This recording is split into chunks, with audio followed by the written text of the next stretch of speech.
What's up, everybody? Smoove Cosplaya here, your favorite salsa dancing cosplayer. Tonight I want to talk to you guys about FOMO, or the fear of missing out, and how FOMO, while it's a natural feeling, it's not a bad feeling in and of itself, but how FOMO left unchecked can cause you some problems. So let me story time here. I've told this story a few times on my channel if you guys been watching. Being a salsa dancer, I'm not as heavy involved in the salsa scene as I used to be. I've kind of swapped salsa congresses for comic conventions. So basically, if you take a Comic Con, if you swap out the panels and everything during the day for dance workshops, footwork, partner work, body movement, musicality, things like that. Take the raves and parties and concerts of a Comic Con, swap that out for just watching performances for about an hour and a half, and for the rest of the night, until like 3, 4 in the morning, you got just nonstop social dancing, right? So that's what I would go to before I started going to comic conventions. So you have fear of missing out by not going to the convention. You're like, dang, I wish I could go. You also have fear of missing out from when you're actually there. You might ask, how the heck do you have FOMO when you actually win? All right, so check it out. So again, Salsa Congress, unless you're going to one in your home state, you are paying a couple $100s on the flight to get there, a couple $100s on a hotel, depending on how many people stay with you or whatever, and you're paying for your pass to get in for the whole weekend. So my mentality was, I am going hard. I am not missing out on any workshops. I am dancing every single song throughout the night. I'm getting my money's worth. Now you can imagine that is not the healthiest thing to do, because let me tell you, so let's just say there's this lady I've been wanting to dance with, or there's one of the famous instructors from out of town who I've been wanting to dance with. I finally get a dance with her at the end of the night, and I am too tired to give her a good dance. I am dead. I am beat. So dancing all night long and doing every single workshop did not actually do me that much good. Yes, I'm getting my money's worth, so to speak, but am I? Am I getting my money's worth if I'm too tired to really give my all, too tired to participate when I actually do it? So yeah, I had to learn that lesson with the salsa congresses. So something I really had to learn in the Comic-Con world in cosplay. Today, as you can see, I'm in a hotel. I am just wrapping up my BlurryCon weekend, BlurryCon 2022, and there's so much to do, so many things you can get into, so many panels, so many dope cosplayers to meet and hang out with and geek out with. And if you don't check yourself when it comes to FOMO, you can run yourself ragged trying to make sure you make it to every single little thing. Because you don't want to miss this, you don't want to miss that, you don't want to miss meeting this person, you don't want to miss hanging out with these friends or those friends. Let me tell you, you will miss out on something. There's no way around it. You're going to miss something. You're not going to make it to everything, but you will tire yourself out. You will run yourself ragged by trying to make everything. So you're not going to make everything regardless. You might as well have the energy to fully be present and participate in whatever you do choose to do. So fear of missing out, again, can cause, fatigue, emotional fatigue, mental fatigue, by trying to make sure you get to everything.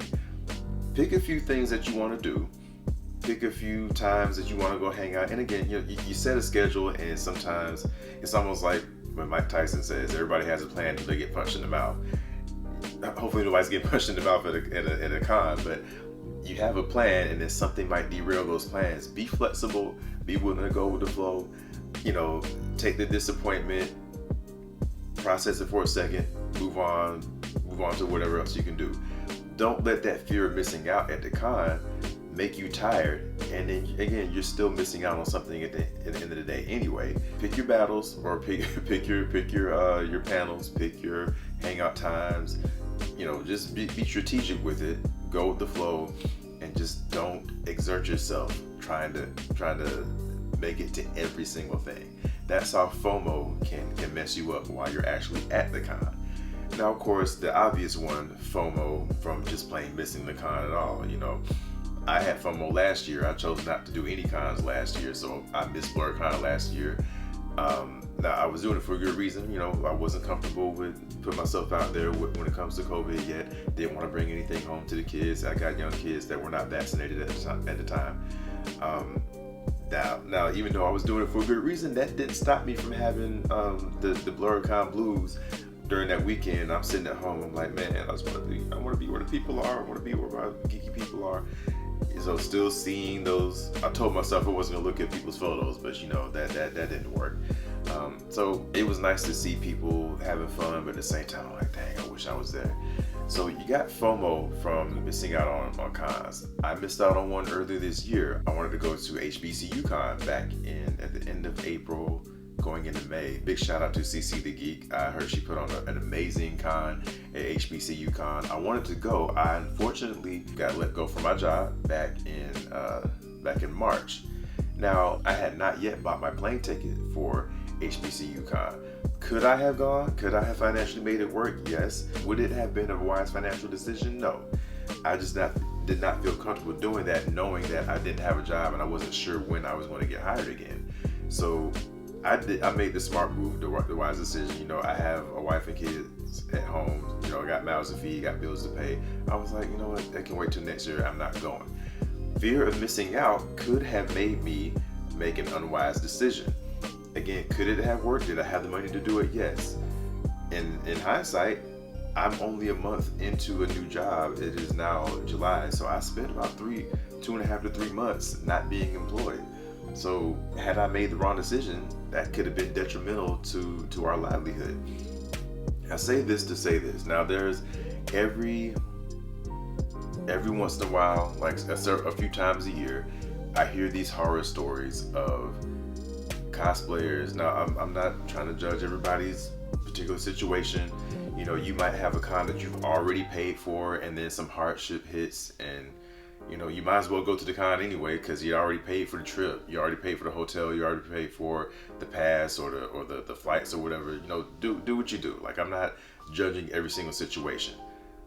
There are some situations I think are worth judging. You know, let me take you back to salsa congresses again. And I say this to say that I'm speaking from a place of experience, and I'm trying to warn y'all out of a place of love, okay? So don't think I'm really coming for anybody in particular when I say this.